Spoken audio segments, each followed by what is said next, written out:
All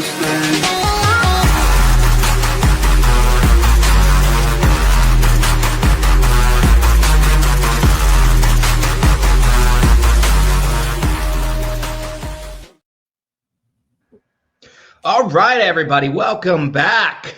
Oh my God, it threw me off my introduction this morning.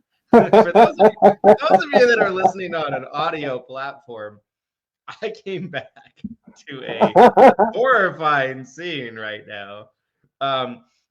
Welcome back to the Seven Figures or Bust podcast, the number one podcast in the world for growing your insurance business. This is episode 72. I'm your host, Christian Brindle, and I'm joined with my co-host, whoever the hell that is. You don't know who this is? No, I have no idea. Come on. No clue. I have no idea. Jonathan Wick. Who? Jonathan Wick. Oh. Shame on you. Okay, I think I see it now. I see the Kiana in it now. On you. My son got a 3D printer. And he's been going crazy printing stuff. So he scared the hell out of me this morning with that. I said, give it to me. I'm going to scare Christian on the podcast. So here we are. It was effective. Here we are. Well, welcome back to another show, everybody.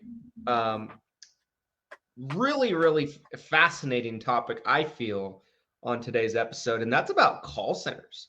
Might get a little controversial. Oh, no. Never. Not on this show. Not on this show. Historically, this is a very safe and collected show when it comes to controversy. I wanted to start off with this, though. Interesting story that kind of hit the waves. I wasn't sure if you had a chance to look at too much of it, but so it's a press release that came out from the Justice Department. And the introduction to it kind of starts off like this.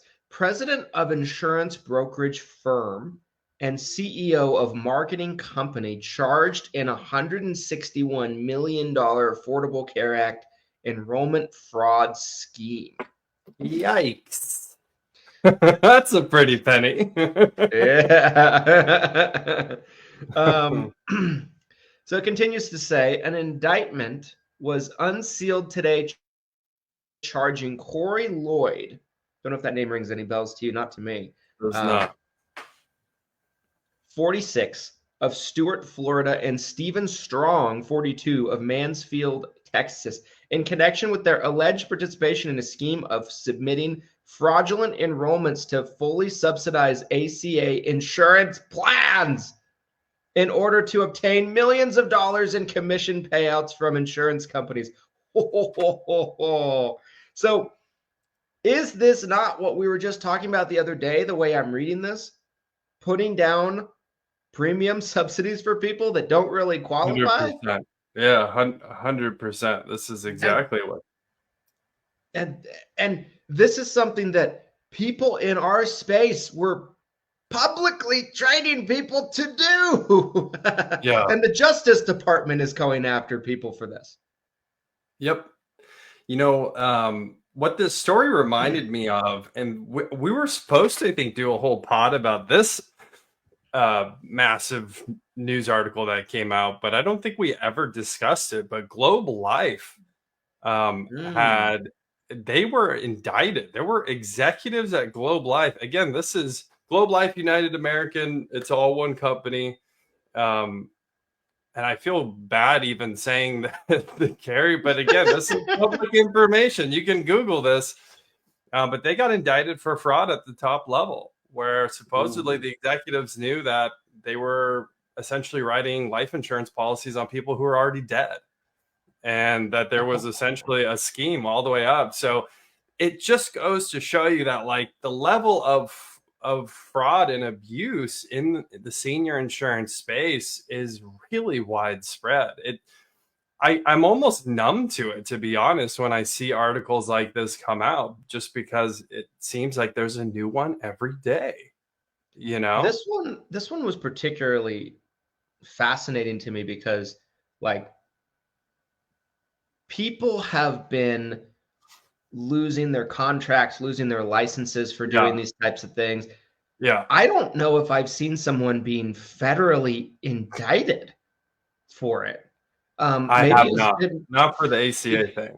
Maybe it was just because of the scale of it. I'm going to read a little bit more because it's so crazy. So, okay. ACA plans offer tax credits to eligible enrollees. These tax credits or subsidies could be used and be paid by the federal government directly to insurance plans in the form of a payment toward the applicable monthly premium. According to court documents, Lloyd and Strong conspired to enroll consumers in ACA plans that were fully subsidized by the federal government by submitting false and fraudulent applications for individuals whose income did not meet the minimum requirements to be eligible for these subsidies. Lloyd allegedly received commission and other payments from the insurance company in exchange for enrolling consumers in the ACA plans. In turn, Lloyd allegedly paid commissions to Strong in exchange for consumer referrals. So is this not exactly taught? Exactly what we were talking about, and how people were publicly teaching this to agents. Hey, really fast, by the way, double check your audio input. Kind of sounds like your microphone might be coming in from a different mic. But yeah, this is exactly the type, and it sucks because it seems like what happens a lot of times, you guys, the average agent will get away with doing things like this, and a lot of times they don't get repercussions, they don't see consequences from it. But the agents who are writing a lot of fraudulent business are the ones that actually get in trouble. But the problem is the small agents, the independent agents who are doing this, not at a large scale, the volume of those agents still add up to a lot of business. Right. So there we go. Yeah. Much better audio. There we go. But yeah, it's crazy. It's crazy that, and again, this is why TMS is making these proposals, like we discussed, right? Because of these situations. I taught a continuing education class yesterday in Utah for Utah NABIB. Me, by the way, guys, me doing continuing education. Is there anyone less qualified? On compliance.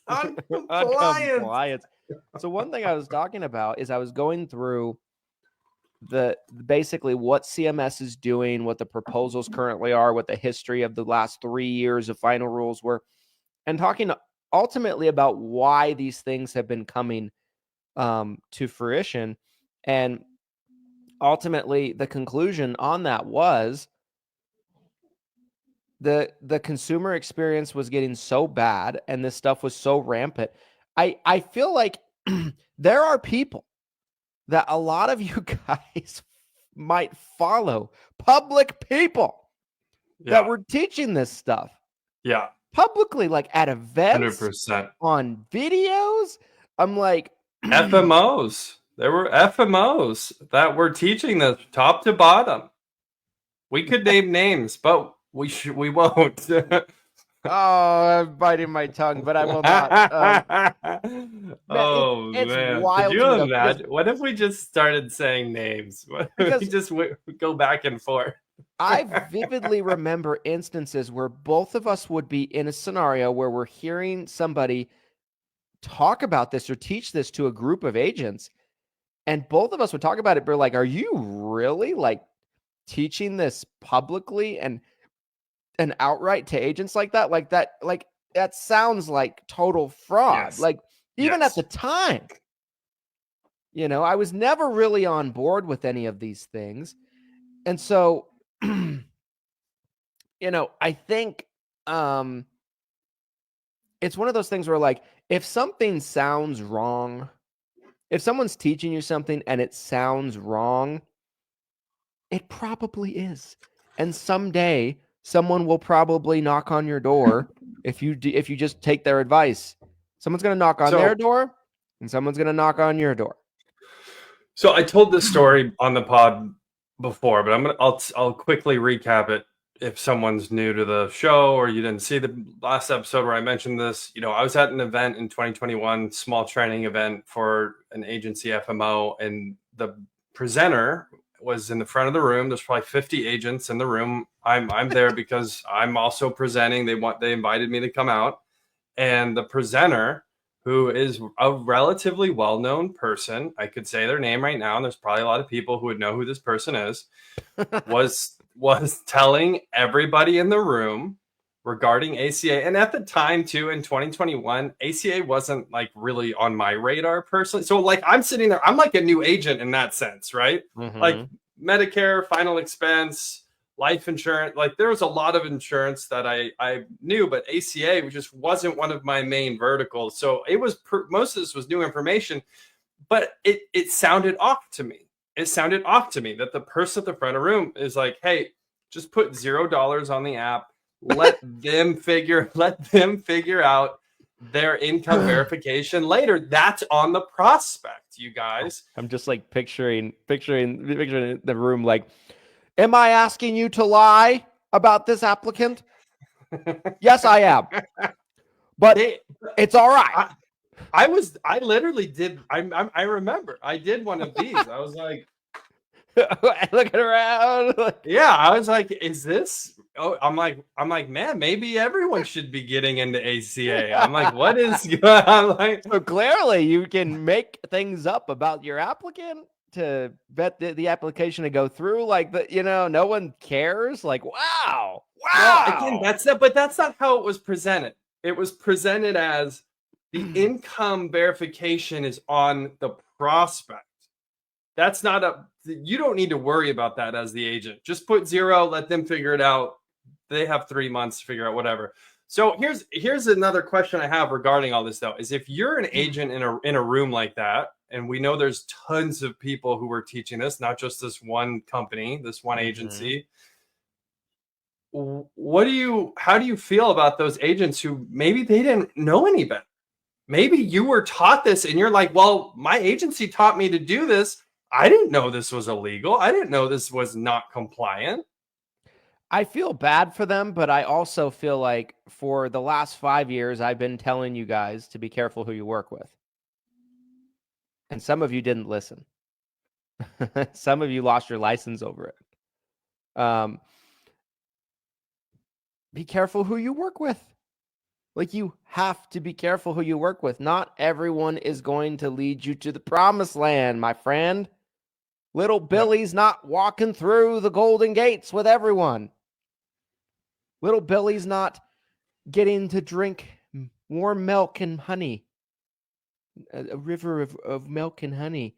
Like, not with everyone. Little Billy's behind bars. I mean, you're absolutely right. I just feel bad for the brand new green agent. Because again, I'm thinking back to myself as a brand new green agent.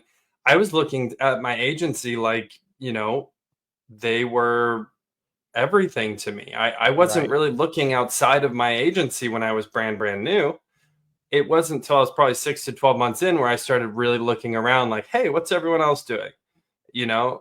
So, but yeah, I totally agree with you. Like and you are responsible at the end of the day. It doesn't matter who's telling you what to do, right? I feel like no matter how new or green you are, if someone is telling you to make up things on the application to get it to go through, I mean, you have to know that's not okay. Even if you're not even a licensed person. Right. You know what I mean? It's like doing a MedSup application. Let's say they didn't, tap into that person's medical history when they did underwriting, but let's just pretend, right, that wasn't the case, because obviously that is. No one would ever get away with this. But let's say it's kind of like, going in. Let's say that wasn't the case, and someone figured that out. It's like, all right, they'll take anyone, but they'll ask the health questions. But like, if you just say no on all of them, they won't check. It's like going into like a dialysis ward and enrolling every single person into med stuff. It's like, you know what I mean? Like if that type of thing happened, like if I had an upline that was like, hey Christian, like you're gonna clean up, son, little Billy. Well, and the final expense I'd be like, but sir, they do have dialysis. I'm putting no, but the answer is yes. Don't worry about it. Don't worry about it. Just get it approved. Get the application approved. Make money, bitch. I like money. Right, In the final expense world, it's called the term, at least it used to be, was clean sheeting. Okay. Yeah. It was clean sheeting. You go into the appointment, you are really not asking any health questions, and you're just they're sitting there smoking a cigarette in front of you, and you're like, no tobacco, right. And that it seemed like almost every other app I would encounter at periods of time. I'd be in the field and I'd look at, Mrs. Jones, this policy's never going to pay out. I'm like, I'm sorry to be the one to tell you, but this agent lied on your application, whether you knew that or not, I don't know. But and yeah, a lot of times that's coming from the top. A lot of times it's not just we talk about bad agents on the show all the time, but we don't really talk about the organizations out there who are teaching these habits top down. And a lot of times they're framing it educationally, just like the event I was at. Hey, I'm training you. You're going to clean sheet these apps. Okay. This is how we're going to get paid. We're going to write business. Let's go. Like, this is what my trainer taught me to do. I don't know. I wish we had video of that presentation that you were in. I would put it out if I had it. I'd be like, ACA trainer teaches group of agents to lie on applications, causing people to get indicted. It was recorded. It was recorded. So there's a recording somewhere. The tapes are burned by now. It's a shredding machine. Get the tapes. Get the rest of the tapes.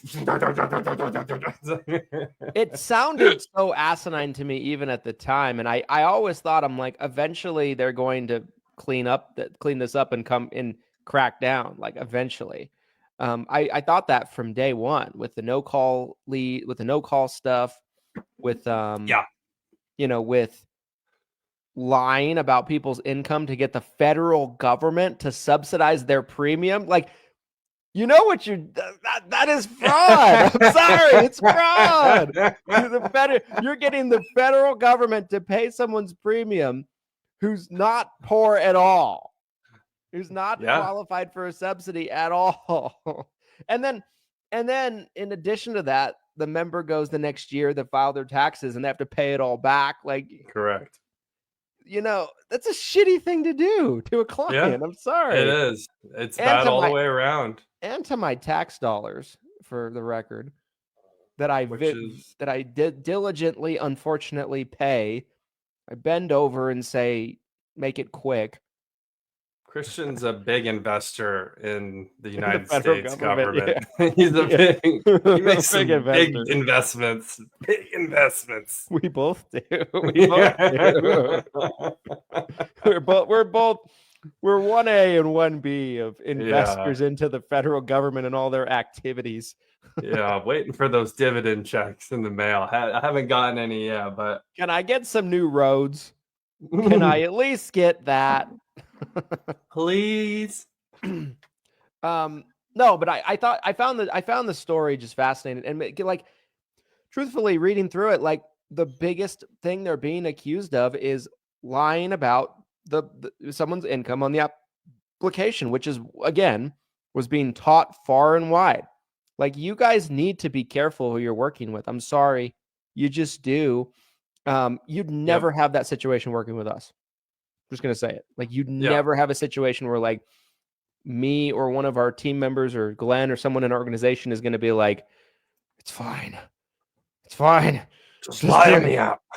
Like, I just picture, like, the uplines talking to you, like they're sweating, their faces all red, like, it's okay, just do it,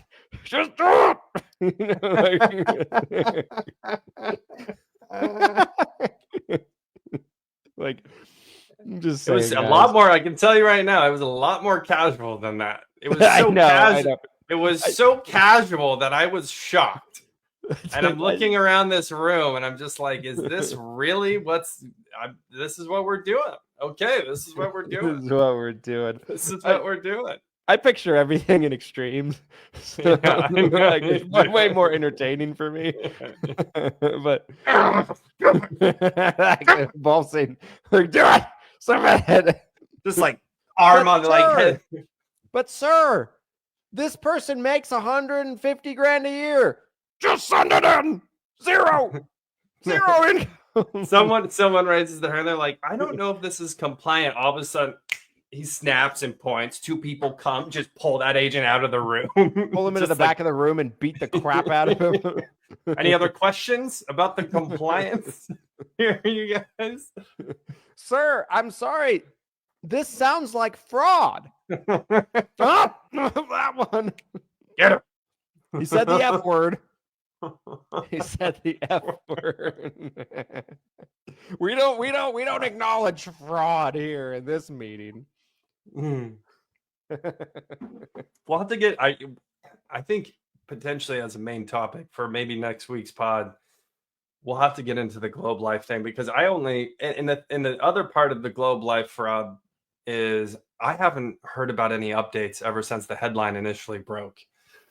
So could be a weekly topic for us. Yeah, I would love that. I enjoy. We might this have a privilege. once a week fraud story that we have to discuss. Because like the compliance police, as I call them, that are out there, like sometimes they'll tell you, be like, Christian Brindle doesn't care about compliance. But I'm not doing this shit. You know what I mean? Like, just because I don't obsess about compliance and I'm not like, ooh, little Billy, best behave or you're going to get struck by lightning.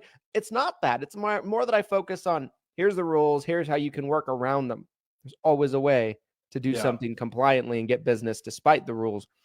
But no, it's just, this is wild. It's wild time to be in the industry for sure. Well, that's the polarizing ends of the industry, right? Is you got the people committing blatant fraud on this end, and then you have the fear-mongering compliance police on this end. Two extremes. You know, you got these people are writing 300 apps a day because it's all completely illegitimate. And then you got these people writing 0 apps a day because they're so scared that they're going to break a rule. Yeah. Oh, I said the wrong word here. I'm not sending that app in. I'm going to get in trouble. They had a middle initial and I didn't get it. I forgot the middle initial. This policy shouldn't bind. It would be, I'd be doing everyone a disservice. I'm just gonna shredding set this right now. I hope the next agent does a better job. That's real though. That is 100% real. There are people out there, analysis paralysis, terrified because people have gotten on a soapbox, talked about compliance in a way that they freaked an agent out to the point that they're scared to write business. I see those agents all the time. And that's sad, because there is a way, there is a middle ground. There's a way forward here where you can abide by the rules, but still write business and in a compliant, ethical manner and move forward, even though the rules change all the time too. You know, you can stay on top of it with the right upline, the right partnerships. Yep. Totally agree. Let's quickly talk about this episode's sponsor, Yes. if we will, before we get into the main topic. Glenn, who's the sponsor of episode 72? Today's sponsor is our how to find and purchase books of businesses e-course. If you haven't already grabbed this course, do not wait. It is going away today. You have essentially 16 hours left, maybe less than that. There's a countdown on the site so you can see it. The How to Find and Purchase Books of Businesses course is available at sevenfigure.com. That's sevenfigure.com/course. Or no, actually, I think it's subdomain course.sevenfigure.com. Check it out now if you want to learn how you can find a book of business in the Medicare space that you can evaluate, structure deals around. What Christian and I were saying yesterday on the podcast, it's really a power move to be able to leapfrog to the next level there. And here's the thing, you don't count yourself out if you're a new agent or if you don't have access to capital. There are ways to structure these deals There are acquisitions available to you today, right now in your area that can help you grow your business at a speed that you didn't think was possible. It is a huge game changer. Check it out now. It's only $197, $200. The value is insane. The types of deals that you can make, that again, the multiplier is to your business is huge. We have a 500-person book that we're about to put under contract right now. And this is the type of growth. I mean, the sort of time it would take an average agent to write 500 policies. I mean, you're talking about years of work, years of work that we can get done like that. So do not wait on this. Course.sevenfigure.com. We'll make sure the link is in the comments below. Christian dropped a link that is atrocious. I am so sorry. It is the longest link. That is the longest link I've ever seen in my life. Just go to 7-Figure. Don't click that link. Whatever you do, I think that's a spam link that he dropped in the comments. No, I think he just copied and pasted it off something. It is like a 10-paragraph link to the course. Please delete that one. Oh my God. Apologies, everyone. That is the sponsor. That is the sponsor of today's episode. Christian, take it away. God, I can't continue. I can't continue. This episode ends here. I can't continue. And we're off. And we're off. Okay, all right. Shifting gears, okay? Main topic of this episode today is, have call centers ruined the Medicare industry? Well, I feel like this is a deep topic for us to kind of get into today. And I don't think it's a simple yes or no answer necessarily. Glenn, what are your thoughts on that? I feel like the average agent, when they hear the term call center, they cringe up. They immediately think of Jimmy J.J. Walker. They immediately think of Joe Namath. They immediately think of these spammy television commercials that are just kind of luring in clients with false benefits, frankly, uncompliant false benefits advertising. Like, that's what I feel like the average agent thinks of when they think of a call center. What do you feel like agents should think of when they think of call centers? Or is that it? Is that what they should think of? What is your thoughts on this? We've already had so many comments of agents that are, again, I kind of figured this would be a little bit of an inflammatory topic just because this seems to come up all the time. Call centers are ruining the industry. Call centers are creating all this additional compliance. It's the call center's fault. It's not our fault. I literally had someone raise their hand, or my CE yesterday, and tell me that exact thing. Literally. Seriously. Like, I was talking about, what we as agents can do with this new CMS administration coming in. And basically what I said was, I'm like, we need to be shining examples. We need to do business the right way. We need to, leave our clients better than we found them. We need to think about our intent of what we're doing.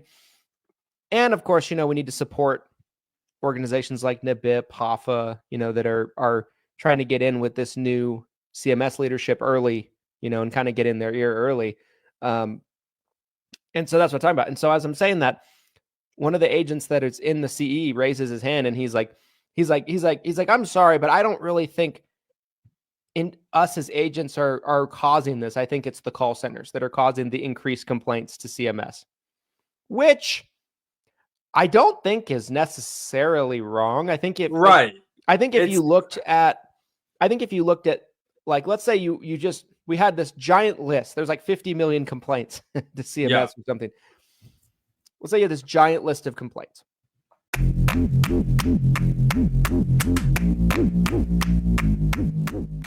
This episode of the 7 Figures or Bust podcast is brought to you by Everything Senior Insurance. Guys, if you're looking for an FMO in 2025, to be a partner with you and really support the overall growth of your business, Everything Senior Insurance is the one-stop shop to allow you to get plugged in with great resources, whether it's ACA contracts you're looking for, whether it's Medicare contracts you're looking for, whether it's final expense and life contracts that you're looking for. Everything Senior Insurance has got you covered. We provide a free CRM in seven-figure CRM to all of our agents that meet the proper requirements on their contracting and have enough contracts with us. We provide discounted leads with Lead Heroes, discounted virtual assistants with Hire Heroes, and we provide just year-round support to just be there and help you out in your business, as well as fantastic training. Glenn, what do people need to know about Everything Senior Insurance, the FMO? At Everything Senior Insurance, we've really combined all of our resources to create an FMO that can be a true one-stop shop for a senior insurance agent. Most FMOs have only maybe one resource or even no resources beyond offering that contract. We want to provide value to you as an agent to help you grow your book of business. Or if you want to create an agency, we want to help you grow your agency. And there's so many resources that we have put together to really help you grow your business. So if you are looking for a true partnership, someone that will invest in your business, please reach out to Everything Senior Insurance. We would love to help you grow. Thanks for listening to this message. And now back to the show.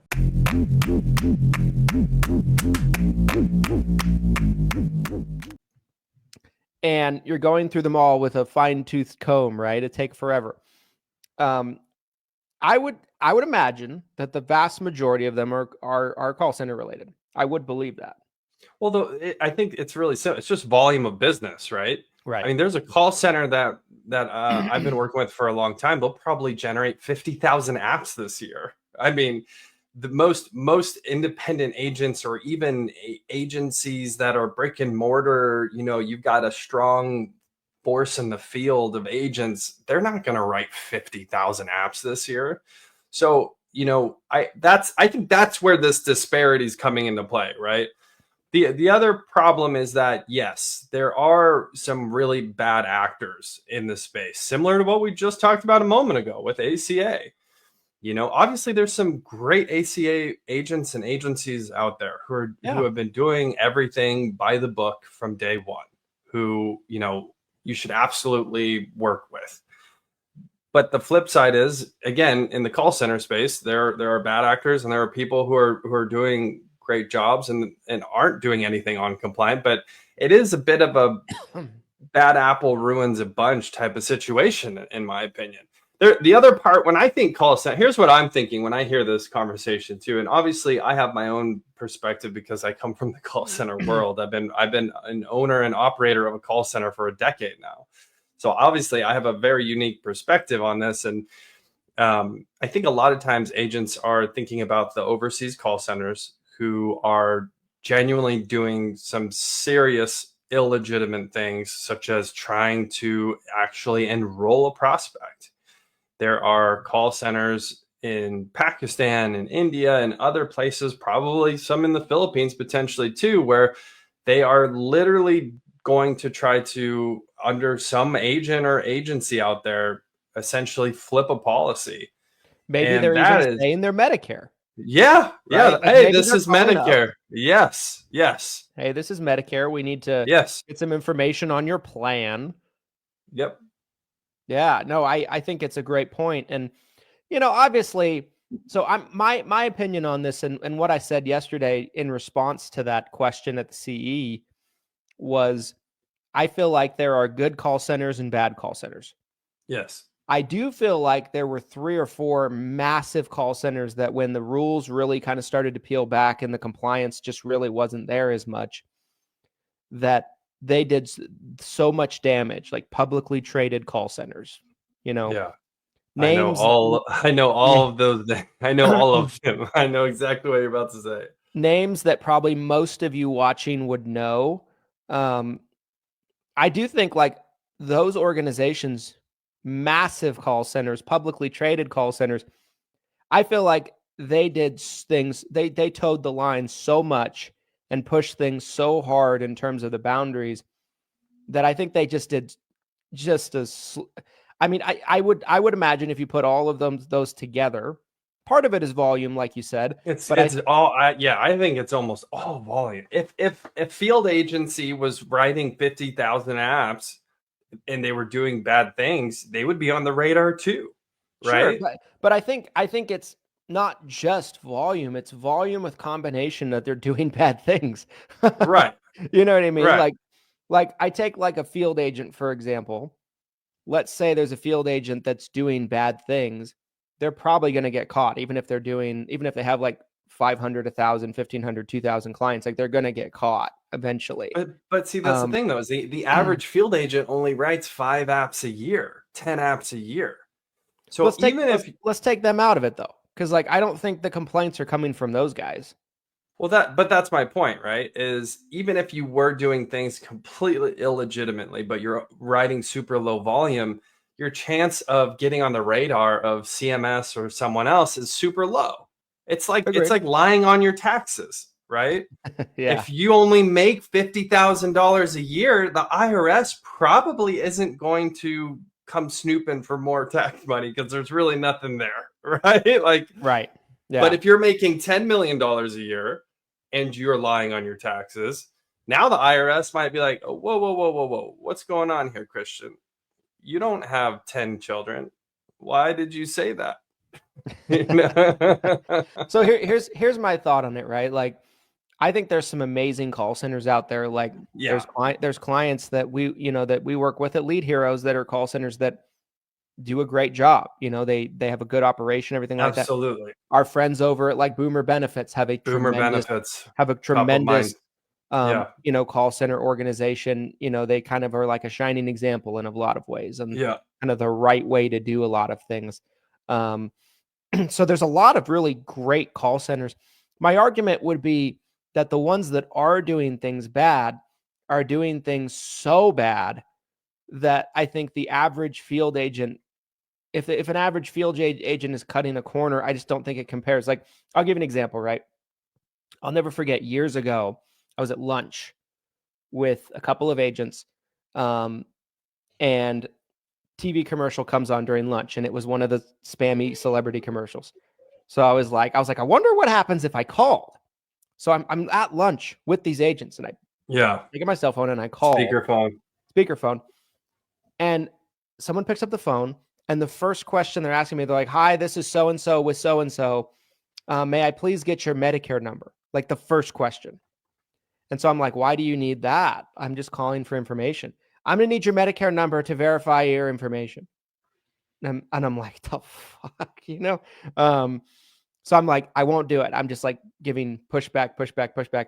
And then she's like, "All right, well, you call back when you're ready to take this seriously." Hangs up. It's a publicly traded company. You're not allowed to do that. You're not allowed to collect Medicare numbers up front like that. Like, that is so spammy and so crazy. And then, like, I think a lot of them were, doing some pretty wild things with offshore call centers. Again, offshore call centers is not the problem in and of itself, right? Like we own an offshore call center, but they're major carriers have their own offshore call center, right? Yeah, absolutely. Yeah, it's not offshore call centers is not the problem inherently. That's another red herring that I think people get lost on a lot is it's the overseas call centers. It's like what? Like the ones that all of the major carriers are using? Or, again, some people are doing things very illegitimately, and it's unfortunate for all of us because it does hurt the industry overall. So, but if you had to gun to your head, just answer the question. If someone put a gun to your head and you had to say yes or no, and you can't go in between on this, have the call centers ruined the Medicare industry? And you just have to say yes or no. You can't. You're backing me into a corner. Yes. I would say I'd lean more towards yes than no. Oh. Because I feel like there's more sketchy things going on than there. I feel like for every, Boomer Benefits type, great call center out there that does things the right way, I think there's like 10 really. Okay, let me ask you another question. Does CMS want more, based on what you feel like the direction of the industry is going, compliance that has come out from CMS, and where the industry is going? Do you feel like they want more call centers? Yes or no? I feel like CMS doesn't have a good understanding on the difference between a call center and a field agent. I feel like they don't understand the industry they're regulating. So I think they lump everybody into one bucket, into one pot. So like if there is, let's say, a publicly traded call center, let's say there's 3 publicly traded call centers that make up for 60% of the complaints. You know what I mean? It could be. Very well It could be. could be. I don't think they understand the difference between those call centers and their employee agents and the way they're training people to collect Medicare numbers in the first 20 seconds of the phone call. They don't understand the difference between that and little Billy and his working out of his basement, driving to people's houses and sitting at the kitchen table. They don't look at it any different. They don't understand the difference. And so I don't even think they're probably thinking too much about call centers. In my personal opinion, just based on everything I've seen from CMS, I think they are, asleep at the wheel. They are up in the night in terms of like what is actually going on. All I think they know is they got an increase in complaints and they try to put blanket regulations that affect everyone because everybody's in one pot to them. I don't know. I don't think they have, I guess to answer your question specifically, I don't know if they have a specific goal in mind of more or less call centers. I don't think they think that way. I don't even think they have a good enough understanding to even ask that question. I think they do want more call centers. I think when you look at, and I'll tell you why, I think that the ability to regulate in this industry is very, very difficult. It's so fragmented. But if you could try to, and we've done the conspiracies on the pod already, where it's like, are they trying to eliminate the broker? Are they trying to eliminate the independent agent? Are they trying to get everyone to call into Medicare.gov? Are the carriers trying to get everyone to call in directly to them so they don't have to pay agents? I do feel like there is a direction here where the industry, maybe they're thinking, right? If I'm CMS, maybe they're thinking that it would be easier to regulate if all the business was going through a few giant entities, where again, you could look at it and say, okay, you guys are doing this wrong. You're breaking the rules. We're coming after you. Versus when it's really fragmented and you have all these different downlines and brokers and agents and little agencies and call centers that, smaller call centers. Now it's much more hard. It's harder for them to regulate. It's harder for them to come after those bad actors. So I do feel like a lot of times, it's like the call-in rule, the rule where they don't have to wait 48 hours if someone calls in. That favors a call center. If you're a field agent and you're seeing people out in the field and you have to genuinely wait 48 hours for all your clients, and a call center doesn't have to. Yes, you could potentially leverage the same rule yourself as an independent agent, but it's a lot harder to do that versus a call center who's set up that way. There's rules like that where I feel like it is slanted more towards call centers. But the bigger problem here is, why aren't these call centers being policed? I guess that's my doesn't it seem like they're not being regulated to the level of the rules? Isn't that what it feels like? Or am I completely off base here? I feel like there's a lot of things we don't see. I think for a while nobody was being regulated. I think we had a span in time where like that it was the wild, wild west in a lot of ways, right? Yeah. And so I think a lot of the damage came during those periods of time. But, like we've seen things, from massive call centers, and I won't name any specifics, where like there's rules that come out that appear to only be for them. Right? Like, we had we had we did a Taco Tuesday back in the day with, you know, Mr. Medicare Bobby Bache.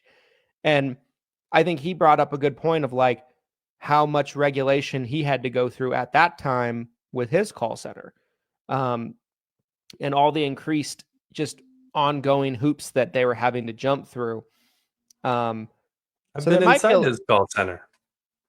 As have I. Yeah. And so It's a great help. You know, I think like it's tricky, right? Like, I mean, I think there's only so much you can do to really know what a call center is doing. If they're intentionally trying to do something to break the rules, they can hide that from you pretty easily. Right? Until it, you know, comes to light through complaints and things like that. But I think like if you're regulating and going in and investigating the call center, they can put a curtain over it or sweep it under the rug and be like, no, we're not doing it that way. We're doing it this way. You know? Yeah.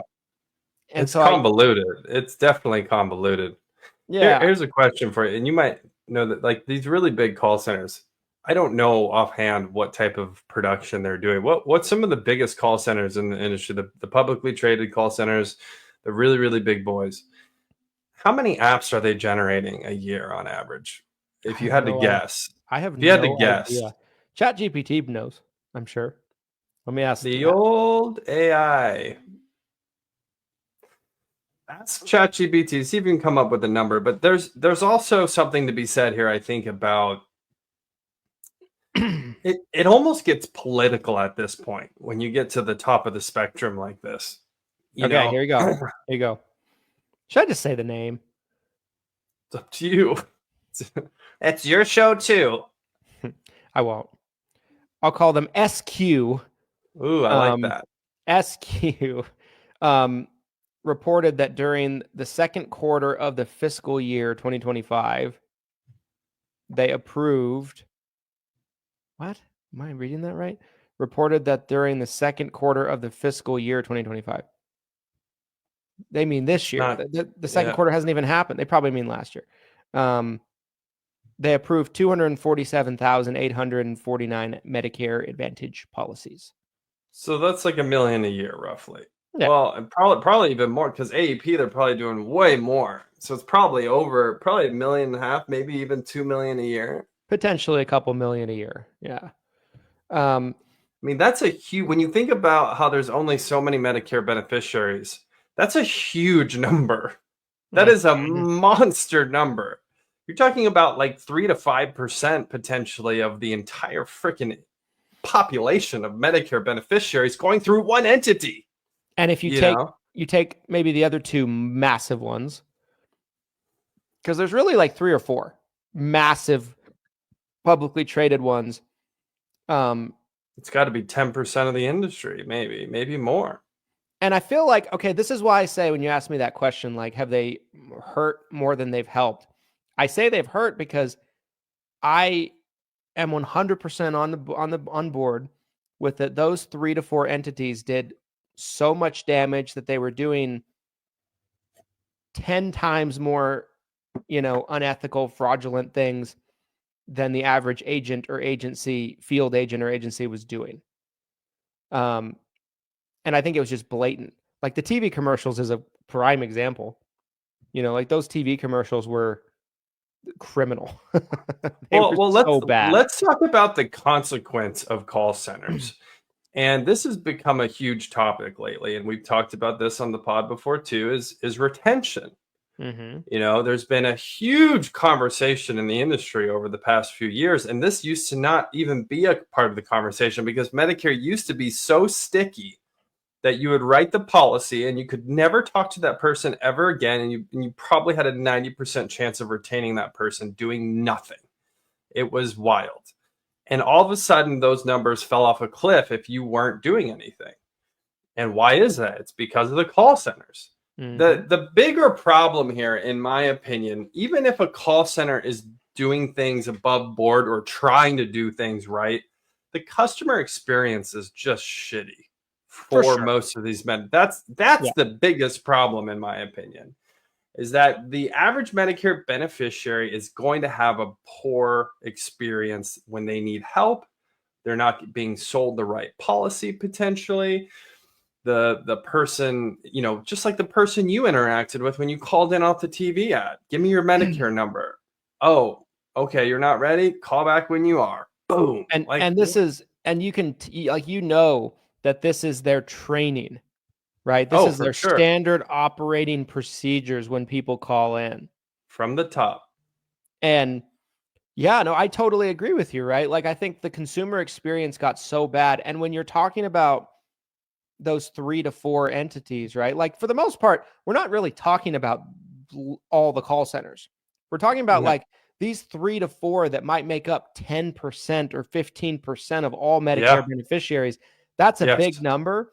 And when they collectively decide fuck the rules, that alone, their decisions alone, and can be the domino effect and the waterfall result of the complaints that bring down rules on all of us. 100%. Now, there's a question here on the live stream. Again, I want to plug Freebie Friday, you guys. Every single Friday, which is tomorrow, we do a giveaway right here in the 7-Figure Medicare Agent Facebook group. All you have to do to enter into the giveaway is comment on one or all of the streams from the week. This is our 4th live stream of the week. If you were to comment on every live stream, that gives you 4 entries into the giveaway. The giveaway will be announced tomorrow, end of day. What should we give away tomorrow, Mr. I was just Brindle? about to ask that. What are we giving away this week? We can give away all sorts of stuff. We've given away leads. We've given away course access. We've given away virtual assistant hours. We have done a ton of different giveaways already. I mentioned before. Tickets. We've done summit tickets. I've mentioned before on the podcast, there's a very likely chance we could go bankrupt as a company from these Freebie Fridays. So take advantage while you can, while they're still here. So what do you think? What would be a good giveaway for tomorrow?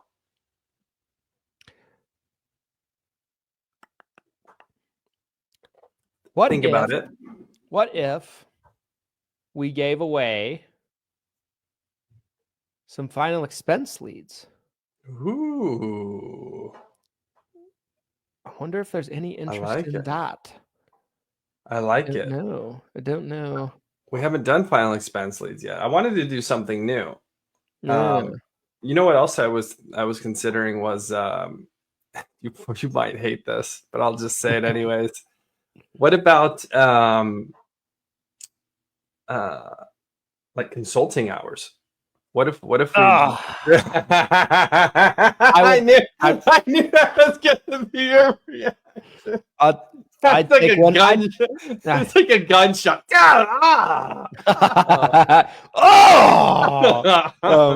I would take one for the team if we wanted to give like one session away, maybe. Yeah, I'm open to whatever you want to do. I want to get to this. We can circle back to this later. There's a question here I wanted to get to on the live stream today from David. He says, are offshore call centers subject to our laws here in the US? David, great question. And this is something that, again, I think has been misrepresented, or there's misinformation out there, because a lot of people have thought if the call centers offshore, they can automatically do whatever they want, that they don't have to adhere to any rules. And yes, if there's no legal entity connection, if this is just like a random company overseas and they're making calls, they're still technically going to be, the lens of the law, it's going to be viewed through the United States codes and laws. So they're still breaking the rules, they're breaking the laws. But specifically, if there's any sort of legal connection to the stateside company, us as an example, we're a great example of this. We have a United States legal entity. Lead Heroes is an LLC that is here in the United States. So even though we have offshore employees, we have to abide by all of the rules and regulations here in the United States. So the vast majority of these offshore call centers, because there is a legal entity here in the United States, they have to abide by the rules. Doesn't mean that they all are. A lot of them aren't. but they are supposed to, for sure, unless it's some random operation. And, I'll give you an example.